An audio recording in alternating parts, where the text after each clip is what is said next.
अस्सलामुअलैकुम। आज भी हमारे पास एक काइनेमेटिक्स का काफ़ी इंटरेस्टिंग सवाल है। This is physics 9702 October November 2010 P12 question number 8। वो कहता है कि एक बॉडी मूव कर रही है with uniform acceleration while travelling in a straight line between points X Y and Z. ये मेरे पास पॉइंट एक्स आ गया, ये मेरे पास पॉइंट वाई आ गया एंड ये मेरे पास पॉइंट जी आ गया। वो कहता है जो डिस्टेंस है एक्स से वाई यानी यहाँ से लेके यहाँ तक एंड जो डिस्टेंस है वाई से जी यानी यहाँ से लेके यहाँ तक, ये दोनों 40 मीटर्स हैं, इक्वल दोनों 40 मीटर्स हैं। और वो कहता है कि the time taken to travel X to Y is 12 seconds, यानी यहाँ से यहाँ जाते हुए लगे हैं 12 seconds. Okay, and then Y to Z जाने में लगे हैं 6 सेकेंड्स। देन इट सेज कि एक्सेलरेशन क्या है बॉडी की। सो बेसिकली जो एक्सेलरेशन है वो यूनिफॉर्म है, यानी कि जो एक्सेलरेशन इस पार्ट में है the same acceleration is present in this path. इन दोनों के जो ए है वो इक्वल है। So let's derive an equation इन दोनों के एक्सेलरेशंस के लिए। हमें एक इक्वेशन पता है s is equal to u t plus half a t square.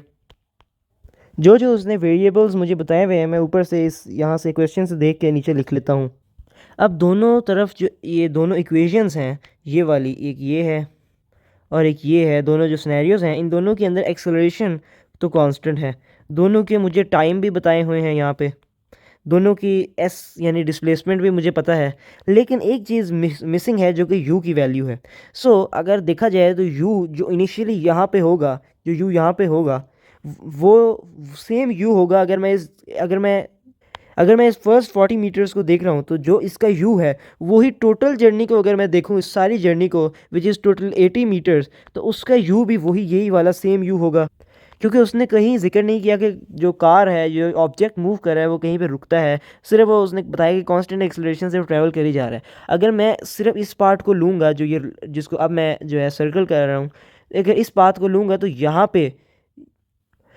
पे जो u की वैल्यू है वो तो चेंज हो गई है। लेकिन अगर मैं सिर्फ इस फर्स्ट वाले पार्ट को लूँ एंड देन जो है टोटल पाथ को लूँ सारे वाले को, तो इन दोनों की जो u की वैल्यूज़ है वो सेम होंगी, यानी इनिशियल स्पीड सेम होगी क्योंकि सेम जगह से ही वो स्टार्ट कर रहे हैं। होपफुली आपको ये बात समझ आ गई है कि u अगर मैं फुल जर्नी के लिए लूँ या जो पार्ट के लिए लूँ, u की वैल्यू जो है वो भी सेम रहेगी। और एज़ यहाँ पे हम फुल जर्नी को कंसिडर कर रहे हैं तो हमारा जो टाइम की वैल्यू होगी वो 18 सेकेंड्स होगी, जो डिस्प्लेसमेंट की वैल्यू होगी वो 80 मीटर्स फुल जर्नी की होगी। Using the first part of the question मेरे पास u की ये वैल्यू आ जाती है। After inserting that u की value into this position right here and solving it and then cutting करने के बाद and everything, I get the value of acceleration which is 10/27 or 0.370. Let's see कौन C option है। So this is option number A which is correct and hopefully आप लोगों को ये सारा समझ आया होगा। अगर आप लोगों को इसके बारे में कोई सवाल है तो आप कमेंट्स में पूछ सकते हैं। थैंक यू, अल्लाह हाफिज़।